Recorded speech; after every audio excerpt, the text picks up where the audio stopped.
And we're back. You are now listening to Channel Whatever News, and this is The Lead.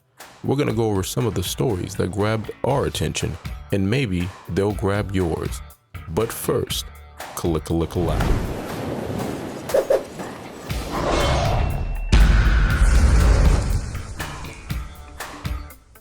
And we're live from our studios, and we're going to give you an exceptional program today.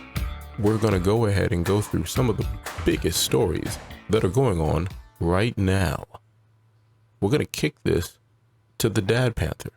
But before we do that, go ahead and hit the subscribe button, hit the like button, and ring-a-ling-a-ling on the notification. We would greatly appreciate it. On to you, the Dad Panther. Appreciate that to the voice that is myself going back and forth because I'm just trying stuff that's new. This is our second time doing a video based off of news, so hopefully I didn't lose you on the first part of it, just messing around. But anyways, these are the news stories that grab my attention. I guess that's the third time we've mentioned that. And one of the things that grabbed my attention was Sony's CEO, Jim Ryan, did an interview with someone, I'm sorry I don't know the name, but it was off of Game Industry Biz, and the conversation basically came, it was really focusing on the VR part, and his question, I think, was something along the lines of, what is VR going to be in next gen, and how he said it was the VR experience and what they have at Sony is minutes away from being in the spotlight.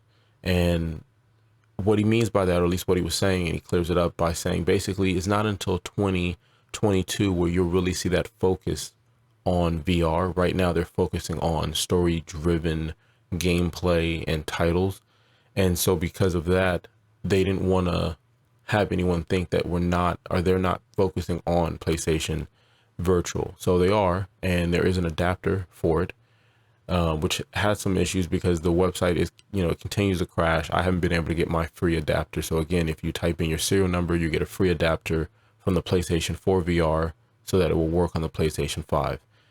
The other issue they had with VR was there was a game like Hitman. It was one other game. It might be No Man's Sky, that you're not able to play the VR on the PlayStation 5 version. So you have to buy the PlayStation 4 version, and then those obviously give you the free upgrade to the PlayStation 5. But again, you wouldn't be getting the PlayStation 5 graphics. You'd be just getting the load boost and some of the other things of that nature. He went on to talk about wanting to continue to create an organic and real growth and investment in the studios they already have, and not buy studios like Xbox. And I don't think it was a jab per se. It was a business conversation because the writer asked Ryan, hey, listen, what do you think about Microsoft picking up this company that does VR? And Ryan was like, well, it's a logical idea. It makes sense. I mean, we're in, VR is coming up. You've got Zuckerberg from Facebook. He wants a goal of 10 million people to play his Oculus because the new Oculus, the second one, has come out, and it's selling 5 times faster than the previous versions. And I think that's going to be a big thing. I don't think we're going to be in Ready Player One type of thing, but that's the conversation there. So he basically said, hey, listen, why buy studios when I can just focus on the studios we have and make sure that we're investing in those studios and we're coming up with something that feels general or original and just natural that comes out. So I thought that was cool for the boss of, or, one of the head guys that we're talking about as we launch the PlayStation 5. So let's kick it back to the announcer as far as where you can find the PlayStation 5 and the Xbox Series S and X. Well, you're looking for the next gen systems, including the Nintendo Switch. I'm here to tell you, they're all sold out. Back to you, Dad. Yeah, thanks for that. That didn't help or do anything for that. But moving on, CD Projekt Red, their stocks fell 25%. They lost billions in 2 months. And mind you, this was a studio that in May had the lead on Ubisoft, and Ubisoft took that lead back. But it's understandable with them dropping the Valhalla game.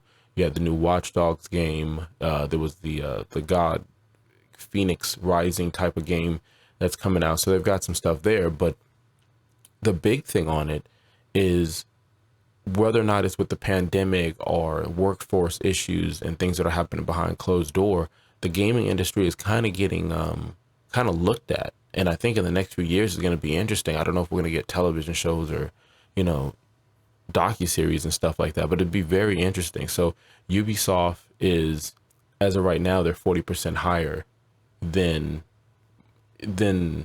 Project CD Red, but that's a big company going up against a little company. So it's really important for them to get this release date down. And I mean, I don't know how confident the shareholders are, because again, December 10th is when this game is supposed to come out, right? For Cyberpunk 2077.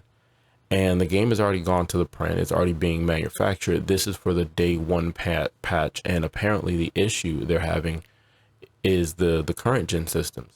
So that's the issue, the current gen system. So we'll see what happens there. But again, this game and their stocks have arisen solely on what looks like the hype of the game, because the only other title they have is the Witcher title. So that's wild. But to go back to Ubisoft had to push back Far Cry 6, Rainbow Six, The Quarantine, and that won't come out till maybe mid 2021. And then you have the Avatar game that won't come out to mid 2022. So a lot of games are getting moved around and getting shuffled, and that's pretty crazy. So let's go check back with the announcer to see exactly, can we find any of the next gen systems? Well, thank you. No, you can't.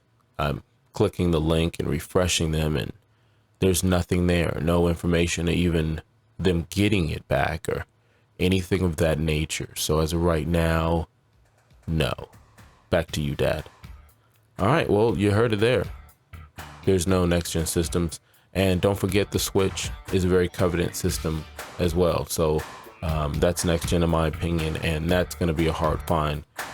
The Gen Impact game that came out, it was a multi-selling, and I'm going to say selling even though it's free. The game is free 99. It's free to play on PC. It's on PlayStation. It's on mobile. I don't know if it's on Xbox. And in the first month, it's made $245 million. Gotcha. It's a gotcha game. It's designed to be free, but make you pay for something at some point because there's level caps and characters you want to get and things of that nature. I've got a video on that you can look at or listen to. But wow, man, that, like I said in the video, that could really shake up the AAA gaming market, because you had games like Destiny that tried to get microtransactions, Division's another game that tried to do it that way, and maybe not to that extent, don't get me wrong. Anthem, EA is in legal problems right now with their FIFA and their Ultimate Team stuff on Madden. So it's getting really interesting when it comes to loot boxes and things of that nature.